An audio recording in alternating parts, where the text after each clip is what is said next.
Welcome to the Rocc Pod, presented by the Royal Oak, Michigan Chamber of Commerce. I am John Gay from Jag and Detroit Podcasts. I'm Lisa Bibby, your local neighborhood realtor with Keller Williams Advantage. And I'm Trish Crew, third-generation jeweler and owner of Your Personal Jeweler. We are going to learn a lot today. Excited for today's guest, Debbie Lowery from On The Go Notary Pro. Welcome to the podcast. Thank you for having me. So what is a notary's role and why are they important? Don't most people just go to the bank when they need a notary? Thank you for asking that question. When I tell people that I am a notary, I get that a lot. People say, I just go to the bank, or my sister's a notary. Well, what makes a notary so important is a notary's role is to identify the person before them and ensure that the person understands what it is that they're signing and that they're not acting under duress. Notaries are crucial in preventing identity theft and fraud. And I don't think people understand that. They just think, oh, notaries just sign this document because somebody told me it had to be notarized. But that's a misnomer. We actually don't notarize documents. We notarize the signature on a document. So that's what you have to keep in mind. We are identifying people and then notarizing it is their signature and that they are acting of their own free will. Debbie, you mentioned preventing identity theft. Can you dig in a little bit deeper on that? How does your work prevent that sort of thing? Oh, sure. Nowadays, there is so much identity theft. People can make IDs with digital printers. They try to steal people's property. There's a lot of home title theft going on right now. I was just at the National Notary Association convention in Arizona last week, and that was a big topic of discussion was home title theft. Notaries need to be on guard because there will be bad actors. There's bad actors everywhere, and they're trying to steal from elderly people that are infirm, people that are invalids in the hospital, nursing homes. They will come in, cozy up to people, and then here, sign this document. And they may not fully understand what it is that they're signing. So it is my job, or it's a notary's job, to ensure that the person signing a document is that person and that they understand what it is that they're signing. That's how we prevent fraud. That's really helpful to know. So the name of the company is On The Go Notary Pro. How far do you travel to do your work? That depends. I've gone out to Canton. I service Detroit, Oakland County, and parts of Macomb. I actually live in Ferndale. So Warren, surprisingly, is in Macomb, which is like 2 miles down the street from me. So there's parts of Macomb, but I don't go, let's say, past 35 miles. I'm not driving all the way out to Yipsy to do a notarization, but I am part of a notary network. So if there's a location that I can't travel to, I will refer a client to another notary so that they can get service. I never send a client back to square one and make them have to hunt around to find another notary for service. So how has the notary industry changed since the pandemic? That is a loaded question. So many things have changed. There's a saying, and I may not get it exactly right, that challenges create opportunity. Well, the pandemic created a lot of opportunities for notaries. One, we're mobile.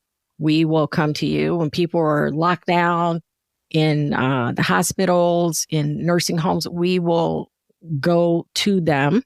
I've done notarizations for people at Starbucks, or when they can't leave work, it's inconvenient for them to make it to a bank, or they work hours that don't allow them to get to a bank. And then keep in mind that banks will not always notarize your document. If you're not a member, they're not going to sign your document. If it's not related to a financial matter, banks aren't going to notarize those documents, mainly because if a document gets contested, the notary has to go to court. The bank doesn't want to have to pay their bank notary to have to go to court for whatever reason. So that just drove so much business to notaries. technology changed, whereas now notaries can notarize online. So I'm not only a mobile notary, I am also a remote online notary. So I can notarize documents or notarize signatures for people wherever they may be. I'll give you an example. Let's say you go on vacation and your teenager parks your car somewhere and it gets impounded. Your teenager can't go get your car out of impound because their name isn't on the title and you're in Paris. So I can notarize a document online and send it to your daughter.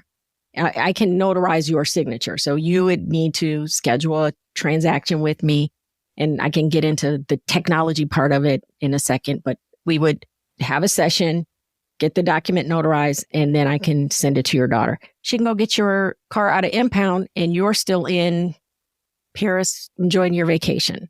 There's tons of opportunities for documents to be notarized online. You go on vacation, you're traveling, whatever. I've notarized documents for people in China, Colombia, Uruguay, Denmark. A guy found me online. He lived in Denmark. Like, dude, how'd you find me?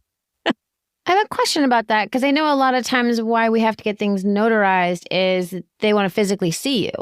So how are you able to get things notarized online and have them not be in person? Or would you recommend that they get somebody that's local in whatever country they're in?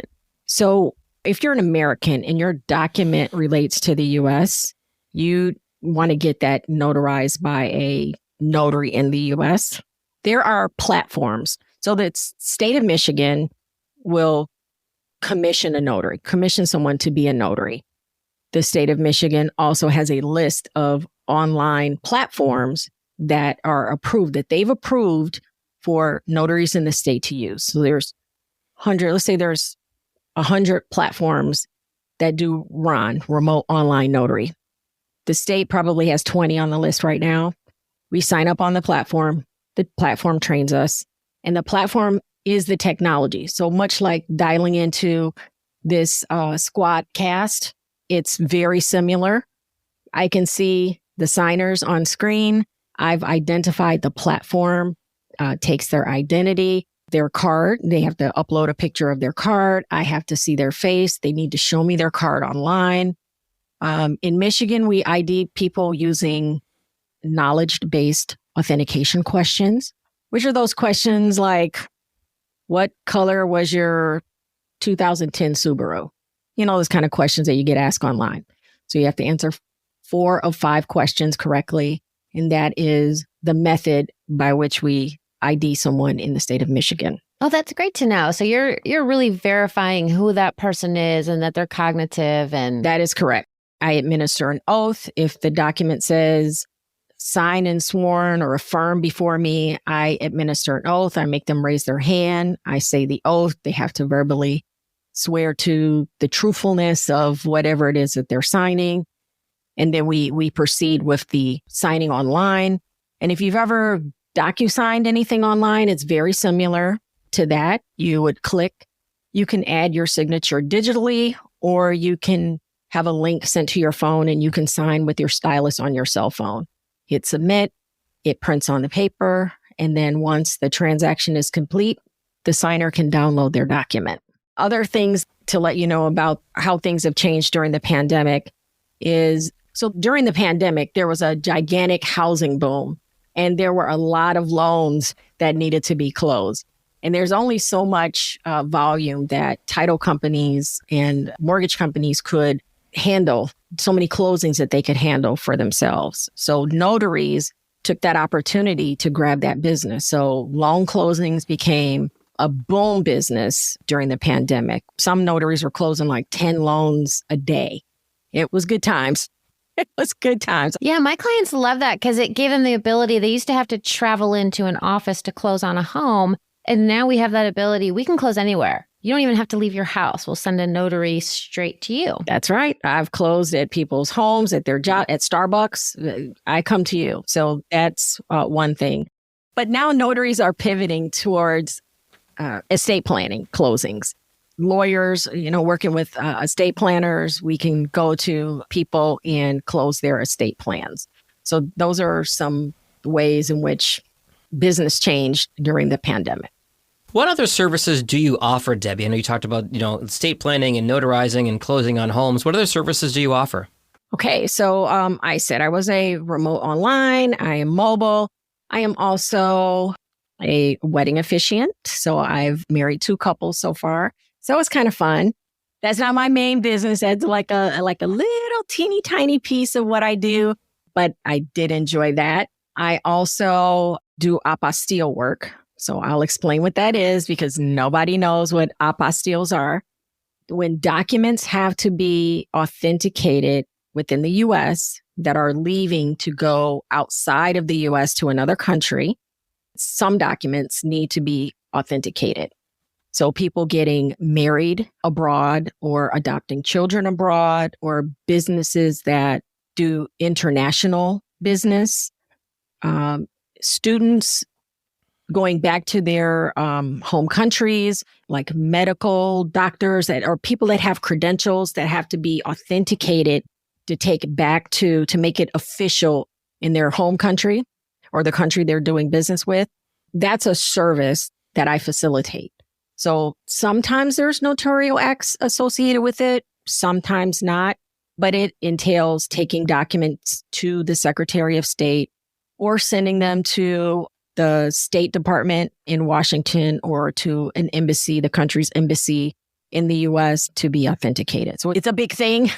It's a lot of work that most people don't want to undertake themselves. So I facilitate that.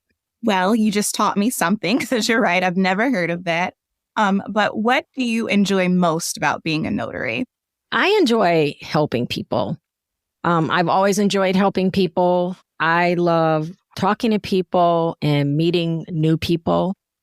You have no idea how comforting or joyful it makes me feel when I meet someone and they're like, oh, thank you. I was struggling trying to find somebody that would come to the hospital to, sign this document for my mother or come to the nursing home. It's not always easy. And a lot of times I am meeting people at the worst time in their lives. So it's, I'm compassionate. I feel, pain when people are, at the end of life, but business still has to be taken care of. So I do enjoy helping people. I've always been like that.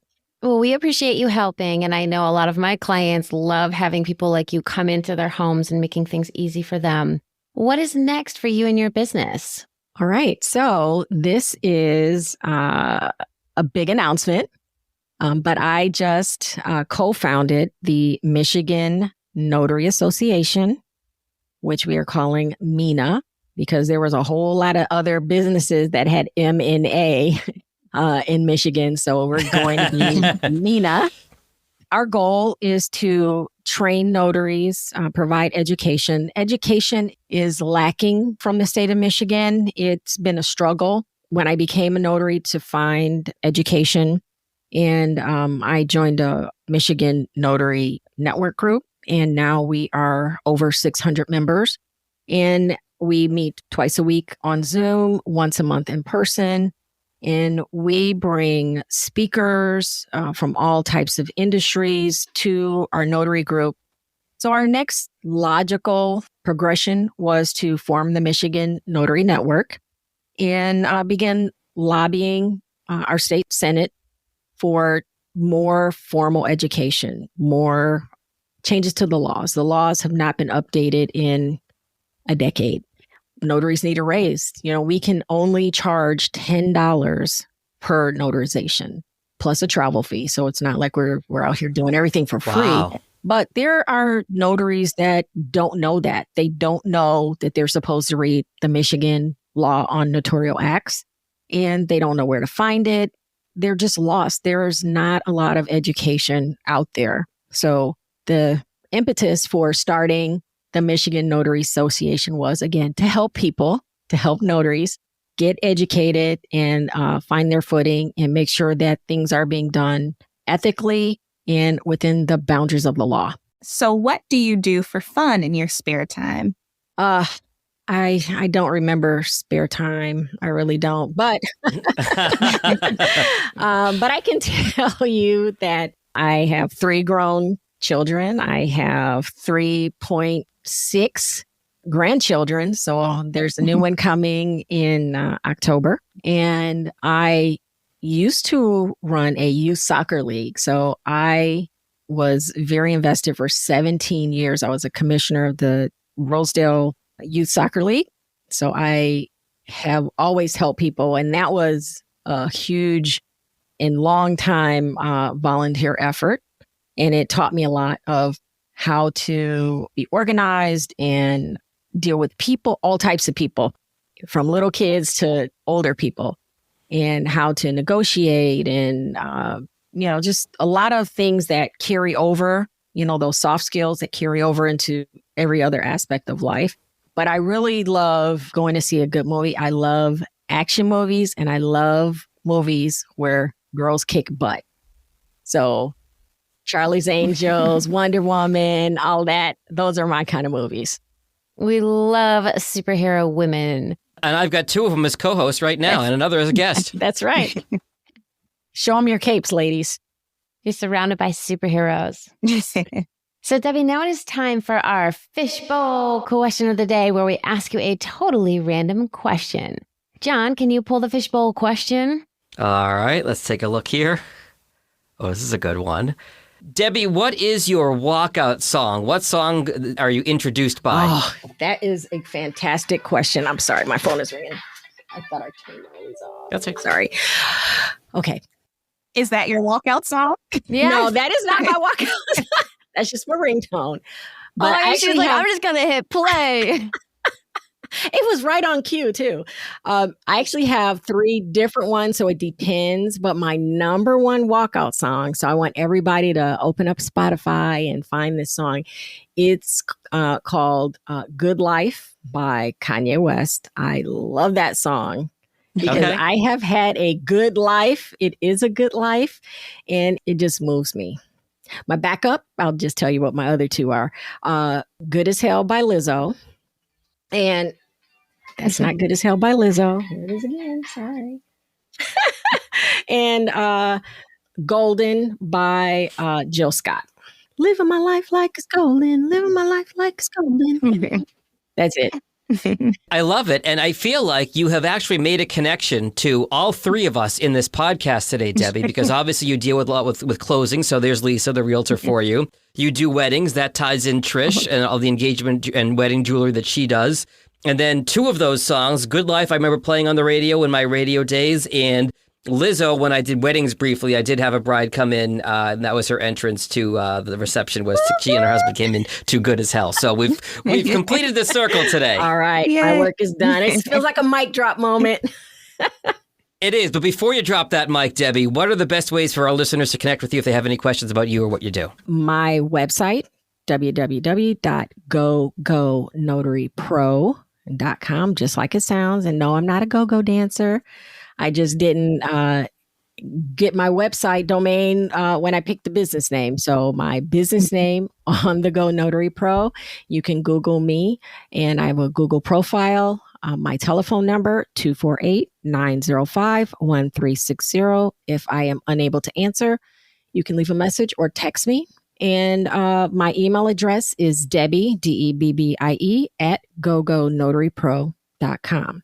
And for any notaries that are listening, the MENA, Michigan Notary Association website will be up soon. It's not up yet. We're just getting started. But you'll also be able to find me at the Michigan Notary Association as well. Well, thank you so much for joining us today, Debbie. It was a pleasure getting to know you. My name is Lisa Bibby, and I'm a realtor with Keller Williams Advantage. I put the real back in realtor. Unsure of how the market is shifting and thinking of selling this year? Call for a free consultation. My website is soldbylisab.com, and you can find me on Facebook, YouTube, and Instagram at Sold by Lisa B. I'm Trish Caruth, 3rd-generation jeweler and owner of Your Personal Jeweler. I specialize in creating custom engagement, wedding rings, and fine jewelry. You can find me online on Instagram and Facebook at The Personal Jeweler, or on our website, www.thepersonaljeweler.com, or in person at our showroom on 4th and Washington in downtown Royal Oak. And I am John Gay from Jag in Detroit Podcast. I'm the podcast guy. If you like the way this show sounds, you want me to create a podcast for you or your business, you can find me online at jagindetroit.com. Thank you all for listening to this episode of The Rocc Pod, produced for the Royal Oak, Michigan Chamber of Commerce. For more information about chamber events or how to get involved, you can visit royaloakchamber.com. Thanks, everyone.